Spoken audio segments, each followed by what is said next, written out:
जय हिंद दोस्तों, स्वागत है आप सभी का और एक वीडियो में टू दी पॉइंट के, जहां पर हम टू दी पॉइंट डिस्कस करते हैं चीज़ों को। जहां पर प्रीलिम्स और मेंस ओरिएंटेड आपको काफ़ी अच्छा मटेरियल मिल जाता है, जिससे कि आप अच्छे आंसर भी लिख सकते हो और अगर प्रीलिम्स में क्वेश्चन आता है तो वो भी आपको दिमाग में अच्छी तरीके से बैठ जाता है, क्योंकि टू दी पॉइंट हम माइंड मैप के जरिए कवर करते हैं। और जो PDF है वो आपको टेलीग्राम चैनल से मिल जाती है, तो टेलीग्राम चैनल पर विजिट ज़रूर कीजिए। तो आज के इस वीडियो में हम डिस्कस करने वाले हैं रिफॉर्मिंग द फर्टिलाइजर सेक्टर। जो फर्टिलाइजर सेक्टर है उसमें क्या रिफॉर्म लाए जाने चाहिए, जिससे कि अच्छी चीज़ें जो है वो हम कर सकें। अभी हाल ही में अगर आपने देखा हो तो एडिटोरियल जो है वो भी हमने डिस्कस किया था न्यूज़पेपर एनालिसिस में फर्टिलाइज़र के बारे में, क्योंकि फर्टिलाइज़र की प्राइजेस जो है वो काफ़ी ज़्यादा इंक्रीज़ हो रही है। तो उस पर जब वो फर्टिलाइज़र की प्राइजेस इंक्रीज़ होती है तो सब्सिडी जो है वो भी इस गवर्नमेंट को इंक्रीज़ करना पड़ता है, जिससे कि फिस्कल बर्डन काफ़ी ज़्यादा बढ़ जाता है। तो यहाँ पर अब रिफॉर्म क्या किए जाने चाहिए, ये हमारे जीएस पेपर 3 के लिए काफ़ी ज़्यादा इंपॉर्टेंट है। चलिए शुरू करते हैं। सबसे पहले फर्टिलाइजर सब्सिडी क्या है। देखिए, सब्सिडी मतलब क्या होता है, फर्टिलाइजर सब्सिडी को भी समझने से पहले सब्सिडी क्या होती है। अभी फॉर एग्जांपल अगर समझ लीजिए एक कोई चीज़ है, ये जो चीज़ है इसकी प्राइस है 100 रुपीज़, लेकिन अब ये जो प्राइस है ये काफ़ी ज़्यादा है एक गरीब इंसान को ख़रीदने के लिए। इसलिए क्या होता है, गवर्नमेंट जो है ये इंसान ये खरीद पाए, इसलिए गवर्नमेंट बोलती है कि हमारे तरफ से 50 रुपीज़ पे करते हैं, आपको सिर्फ 50 रुपीज़ पे करना है। मतलब गवर्नमेंट की तरफ से 50 रुपीज़ आएंगे एंड ये जो व्यक्ति है ये व्यक्ति 50 रुपये में ये चीज़ जो है वो खरीद सकता है। तो ये जो 50 रुपये है ये है सब्सिडी। तो इस तरीके से गवर्नमेंट जो है सब्सिडी देती है। अब सब्सिडी भी अलग अलग प्रकार की होती है, इतना डिटेलिंग में हम नहीं जाएंगे। यहाँ पर फर्टिलाइजर सब्सिडी जो है किस तरीके से दी जाती है। फर्टिलाइजर सब्सिडी इसी तरीके से दी जाती है कि समझ लीजिए 100 रुपीज़ का है, तो यहाँ पर जो फार्मर है उसको 100 रुपीज़ नहीं बल्कि 50 रुपीज़ पे करने पड़ेंगे और दुकानदार को 50 रुपये गवर्नमेंट की तरफ से मिल जाएंगे। ये होती है सब्सिडी। दूसरे तरीके की सब्सिडी क्या है, जो एलपीजी सब्सिडी होती है कि 100 रुपीज़ का है तो 100 रुपीज़ पूरा का पूरा 100 रुपीज़ जो है वो पहले देने पड़ेंगे, देन गवर्नमेंट बैंक में तुम्हारे बैंक अकाउंट में 50 रुपये अलग से जमा कर देगी। तो इस तरीके से हमें सब्सिडीज देखने को मिलती है। अब यहाँ पर फर्टिलाइजर सब्सिडी क्या है, फार्मर जो है परचेस करते हैं फर्टिलाइजर्स को at MRP, maximum retail price. ये लोअर होता है regular supply and demand market, मतलब जो कॉस्ट ऑफ प्रोडक्शन है उससे ही कम होता है, क्योंकि गवर्नमेंट जो है वो यहाँ पर सब्सिडी पे करती है।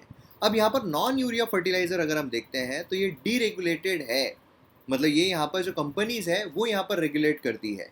अब अगर हम नॉन यूरिया फर्टिलाइजर देखते हैं तो उसमें diammonium phosphate, muriate of potash, ये सब देखने को मिलते हैं। ठीक है, और नॉन यूरिया फर्टिलाइजर जो है बेस्ड फर्टिलाइजर, ये रेगुलेट किए जाते हैं under the nutrient based subsidy scheme. तो ये भी प्रीलिम्स पर्सपेक्टिव से काफ़ी इंपॉर्टेंट इन्फॉर्मेशन है। अब यहाँ पर सेंटर जो है ऑन दी अदर हैंड यहाँ पर फिक्स्ड पर टन सब्सिडी जो है वो पे करती है, और यहाँ पर रिजनेबल लेवल ये जो गारंटीड की गई है उसके तहत। बैकग्राउंड अगर हम देखते हैं तो सिंस 1991 इकोनॉमिक रिफॉर्म जो है वो शुरू हुए थे इंडिया में, क्योंकि बैलेंस ऑफ पेमेंट क्राइसिस हुए थे। हमारे इकोनॉमी के जो कोर्सेस है उसमें मैंने डिस्कस किया हुआ है।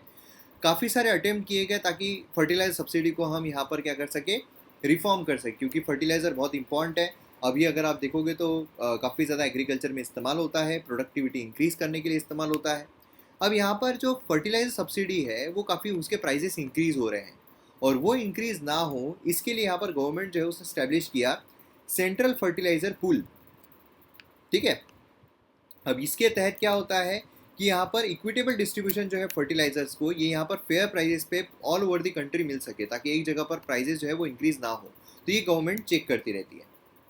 अब यहाँ पर अगर हम बात करते हैं चैलेंजेस के फर्टिलाइजर सब्सिडी में, तो इतने सारे चैलेंजेस जो है वो हमें देखने को मिलते हैं।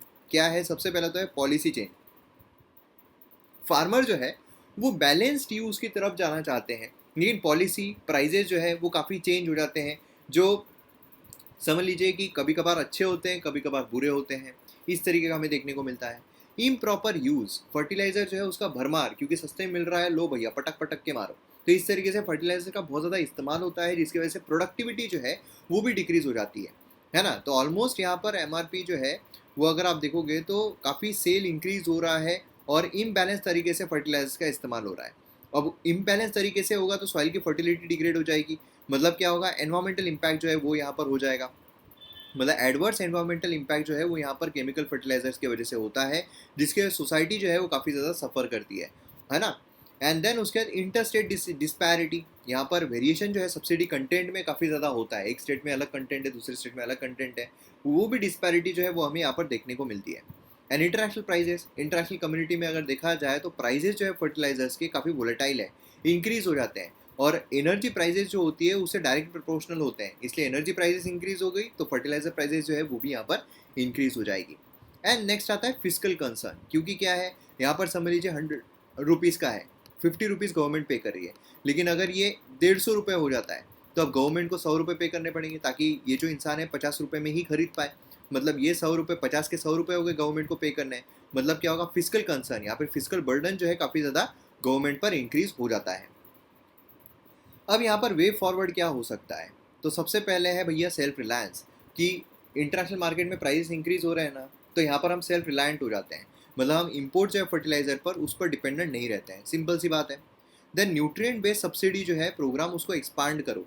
क्या है, अभी प्रेजेंट सिस्टम अगर हम देखते हैं तो प्राइजेस ऑफ यूरिया जो है फिक्स की जाती है और सभी जो सब्सिडी है उसमें इंक्रीज होता है, need to be replace by distribution of price range. मतलब प्राइस चेंज जो होता है डिस्ट्रीब्यूशन यहाँ पर होना चाहिए। मतलब हमने यहाँ पर क्या करना चाहिए, एक्सटेंड करना चाहिए न्यूट्रिएंट बेस्ड सब्सिडी मॉडल को urea and allow for price nationalisation of urea, कि भाई ऐसा ना हो कि हर एक चीज़ जो है वो फिक्स की जा रही है या मनमानी से प्राइजेस जो है वो इंक्रीज हो रहे हैं, ऐसा नहीं होना चाहिए। अल्टरनेटिव सोर्स ऑफ न्यूट्रिशन भी यहाँ पर रहना चाहिए। मतलब हमने यहाँ पर शिफ्ट करना चाहिए नॉन केमिकल फर्टिलाइजर्स पर, इससे जो एनवायरमेंटल डिग्रेडेशन हो रहा है वो भी यहाँ पर कम हो जाएगा, है ना। एंड यहाँ पर क्या होगा, लार्ज बायोमास जो है वो भी यहाँ पर जो वेस्ट होता है उसको भी हम यूटिलाइज कर पाएंगे। मतलब जो वेस्टेज हो रहा है उसको हम यूटिलाइज करेंगे तो अपने आप वेस्टेज जो है वो कम हो जाएगा।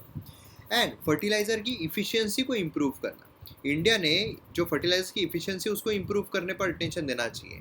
कैसे, need based use, rather than कि हम यहाँ पर फर्टिलाइजर सस्ते मिल रहा है तो लेकर आए पूरा का पूरा यहाँ पर मल दे, ऐसा नहीं होना चाहिए। जितनी ज़रूरत है उतना ही इस्तेमाल करो, इससे भी क्या होगा, डिमांड जो है वो कम हो जाएगी और अपने आप प्राइजेस जो है यहाँ पर कम हमें दिखाई देंगे।